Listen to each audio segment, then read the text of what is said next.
بسم اللہ الرحمن الرحیم۔ السلام علیکم دوستوں، بغداد میں ایک بہت ہی گناہ گار انسان تھا، لیکن اس کی ماں بہت صالحہ تھی۔ اس شخص سے جب بھی کوئی گناہ ہوتا تو اس گناہ کو ایک کتاب میں لکھ لیتا۔ ایک رات کا ذکر ہے جب وہ اپنے دن کے تمام گناہ کتاب میں لکھ رہا تھا کہ دروازے پر دستک ہوئی۔ نکل کر باہر دیکھا تو نہایت ایک خوبصورت حسین و جمیل ماہ جبین لڑکی کھڑی تھی۔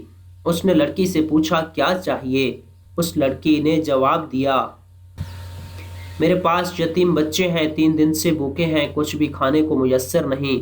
اچھا، اندر چلی آؤ۔ اس شخص نے اس لڑکی کو گھر کے اندر بلایا اور دروازہ بند کر دیا، کیونکہ اس عورت کو دیکھ کر اس شخص کی نیت خراب ہو گئی۔ وہ عورت جان گئی کہ اس بندے کی نیت خراب ہو گئی ہے، کہ اس کے جی میں اب برائی آئی ہے۔ اس شخص نے اس عورت کو زبردستی اپنی طرف کھینچا تو اس نے زور سے کہا، اے مصیبتوں کو دور کرنے والے، اے میرے پروردگار، میری فریاد کو سن اور اس انسان سے مجھے بچا۔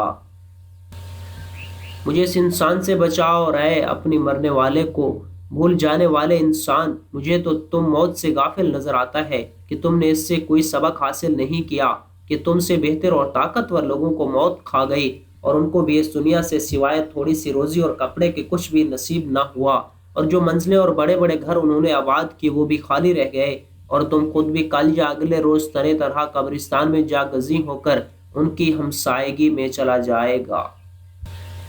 اس شخص نے جب یہ فریاد سنی تو بہت رویا اور اس عورت کو چھوڑ دیا۔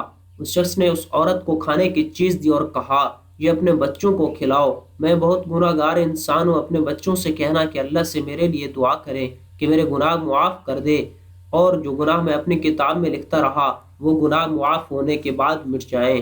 اس عورت نے جاتے ہوئے شخص کو بہت دعائیں دی۔ جب وہ عورت چلی گئی تو بندے نے اپنی کتاب میں لکھا کہ میں نے ایک عورت سے آج زنا کرنا چاہا۔ کتاب کھولنے بیٹھ گیا، جیسے اس نے پہلا صفحہ کھولا تو اس پر کچھ لکھا ہی نہیں تھا۔ تمام کتاب چھان ماری، لیکن گناہوں کا تمام ریکارڈ کتاب سے پاک ہو چکا تھا۔ اس شخص نے اللہ کا شکر ادا کیا اور ماں کے پاس چلا گیا۔ ماں کو کہا کہ اس کے گناہ معاف ہو گئے ہیں، کیونکہ میں نے اللہ پاک سے ایک عورت کے ہاتھ پر صلح کر لی۔ اس کے بعد اس نے وضو کیا اور نماز پڑھی اور دعا کی کہ اے رحمان، جیسے آپ نے میرے گناہ مٹا دیے، اب مجھے اپنے پاس بلا لیں۔